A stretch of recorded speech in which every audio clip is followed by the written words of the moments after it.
More on the budget battle in Congress, let's bring in Senator Orrin Hatch, Republican from Utah. Senator Hatch is also the ranking member on the Senate Committee on Finance. Senator, great of you to be here.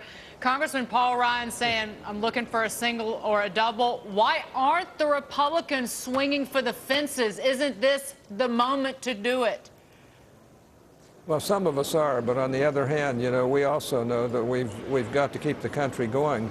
But let me tell you, I'm not for voting for the debt ceiling liftoff. You know, the president wants $2.2 trillion more to add to the $14.3 trillion we're already in debt, which is 90% of the GDP. The $2.2 trillion will probably put us over 100% of GDP as far as national debt is concerned. Then when you talk about spending, the president's own program in 10 years will have us 90% spending out of GDP. I mean, we can't remain the greatest country in the world and do that, but yet there doesn't seem to be any leadership from the White House or from the Democrats in Congress. Well, do you disagree then the kind of framework that's developing that the House Republicans are putting together with the Democrats in exchange for raising the debt ceiling? No, I'd like to see what it is, and I'd like to make sure that it's something that really will work. Look, we don't have a revenue problem. Our revenues have usually averaged 18%. They're a little down now because of the recession. And they'll go to 18%. Whether you increase taxes or not, they won't go much above it. But we're spending over 25%. The last time we did that was in 1945 at the height of the Second World War. I mean, we can't keep doing that and keep this country the greatest country in the world. And we just simply have to stop it. Well, can the Republicans keep punting on the issue of tackling Medicare and Medicaid? Because that's exactly what it sounds like that at least the House Republicans are doing. Wait until after 2012. Well, let's understand something. You cannot reform entitlement programs of Social Security, Medicaid, and Medicare without presidential leadership. And we have zero leadership at this point. The president said he's not going to tackle those problems, and yet that's where most of the money is.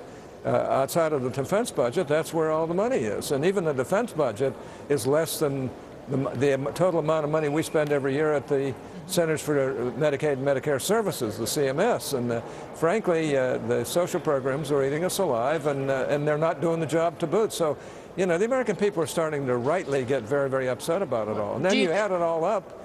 Do you think Senator, do you think then reforming the tax code is doable before 2012? Because that would mean, if you take away tax breaks, it would mean that people, many people actually maybe pay some federal income tax.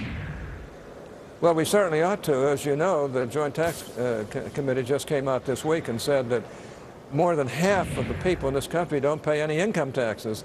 And 23 million of those who don't pay income taxes, who have to pay employment taxes, in other words, Social Security, that they get so much in the way of the credits from the government that it's even more than they pay in Social Security. So we've got a huge number of people in this society that don't pay anything into the system and yet are taking away from the system. And there's a method in the Democrats' madness. That is, get enough people hooked on the federal government to think that only the federal government can solve all problems. And the next thing you know, you've got the biggest redistributionist system in the world, according to the OECD countries. Senator, one last thing. The Justice Department sending the NCAA a letter about the Bowl Championship Series, the BCS, raising questions about whether it does violate antitrust laws.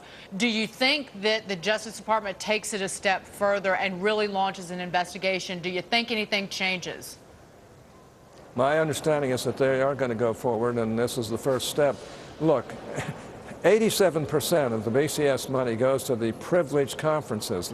That amounts to billions of dollars. Only about 12% goes to the non-privileged conferences. It's very unfair. It's violative of the antitrust laws. They know it. You saw what happened out of the Fiesta Bowl. Some of these people treat the BCS as their own fiefdom, where they can just rip all the money out of it that they want to. And it's billions of dollars. So I think the Justice Department's appropriately looking at this. I think they're going to do something about it. We do need to go to a playoff system that really would work like all the other sports that we have. And frankly, by doing that, it would be more fair, more balanced, the unprivileged conferences would be treated more fairly, and in the end, I think we'd have a better system. But yeah, I think the Justice Department is totally responsible in going into this and looking at it, and I don't see how they can conclude anything that this is violative, but that this is violative of the antitrust laws. Senator, we covered a lot. Thank you for doing that. Thank you for being here today. Senator Orrin Hatch, take care. Well, nice to be with you. You know, I thought we'd